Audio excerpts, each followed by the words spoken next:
Merci d'être avec nous sur Europe 1, il est 11h30. C'est l'heure du journal de la santé avec Guillaume Janton. Et à la une ce matin, les ondes électromagnétiques pourraient soigner le cancer. Le réalisateur Dominique Farrugia pousse un coup de gueule contre une décision prise par le Parlement au sujet des personnes handicapées. Et enfin, la Corse interdit le tabac sur une partie de ses plages.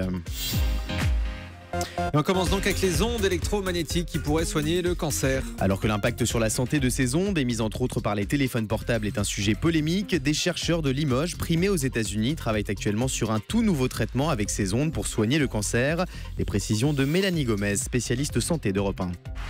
Le principe est simple, en fait, ces chercheurs se sont rendus compte que grâce à de petites électrodes placées près d'une cellule, par exemple, si l'on envoie des ondes électromagnétiques pulsées, c'est-à-dire des impulsions électriques très ciblées, intenses, mais sur un temps très court, à peine une fraction de seconde, eh bien, il est possible de perturber le fonctionnement de cette cellule, voire de la détruire. Du coup, grâce à ce procédé, ils espèrent bientôt parvenir à éliminer des tumeurs. Leur premier essai devrait être dans le cancer du cerveau, mais pour le moment, cela fonctionne in vitro. Ces impulsions électriques font mourir les tumeurs en coupant la circulation sanguine qui les nourrit.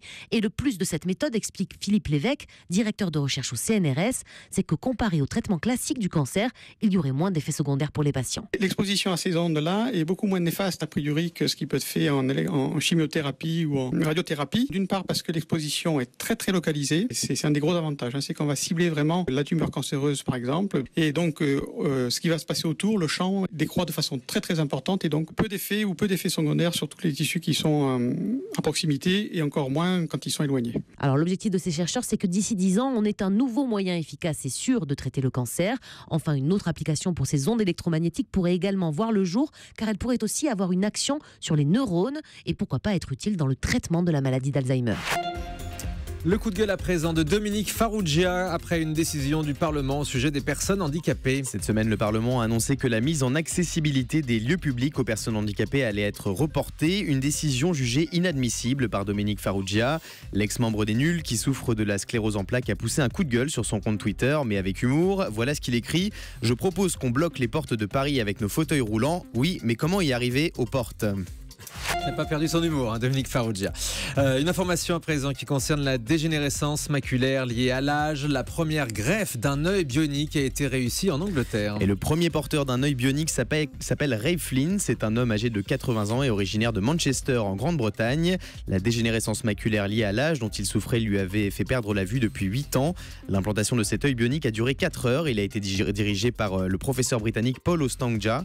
Le fonctionnement de cet œil bionique est assez complexe. Il reçoit des informations visuelles depuis une micro-caméra installée sur une paire de lunettes portées par le patient. Des images converties en impulsions électriques et transmises sans fil à un réseau d'électrodes attachés à la rétine. Les électrodes stimulent les cellules restantes de la rétine qui envoient elles à leur tour des informations au cerveau. Le ministère de la Santé encadre le temps de travail des urgentistes hospitaliers. Une circulaire du ministère de la Santé a fixé à 48 heures par semaine le temps de travail maximum pour les urgentistes hospitaliers. Une décision dont les syndicats de la profession se félicitent. Pour la CGT et l'Association des médecins urgentistes de France, il s'agit là, je cite, d'une avancée majeure pour le fonctionnement des urgences et d'une véritable révolution pour l'hôpital public. Jusqu'ici, les urgentistes hospitaliers pouvaient travailler jusqu'à 60 heures par semaine. Certains confiaient même être au bord du burn-out dans une récente note confidentielle des services de renseignement. Des plages sans tabac inaugurées en Corse. Les plagistes corses devront faire un choix entre la cigarette et le sable fin. 10 aires littorales s'apprêtent à devenir non-fumeurs dès lundi prochain. Ces plages ont donc reçu le label Plage sans tabac, créé il y a 3 ans par la Ligue contre le cancer. On en compte désormais 23 en France. Attention, les plagistes qui ne respecteront pas l'interdiction de fumer sur ces plages pourront écoper d'une amende pouvant aller jusqu'à 38 €. Un site internet facilite la prise de rendez-vous avec un médecin sur son lieu de vacances. Ce site s'appelle rdvmedico.com et il permet de trouver un médecin même lorsqu'on est en vacances, loin de chez soi. 2600 médecins généralistes sont recensés sur ce site, dont 650 présents sur le littoral français.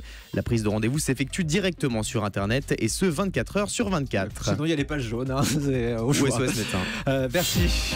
On termine avec le chiffre du jour. 12,6%, c'est le pourcentage de la population active française qui sera actuellement en situation de travail excessif et compulsif. C'est ce qu'on appelle communément un burn-out.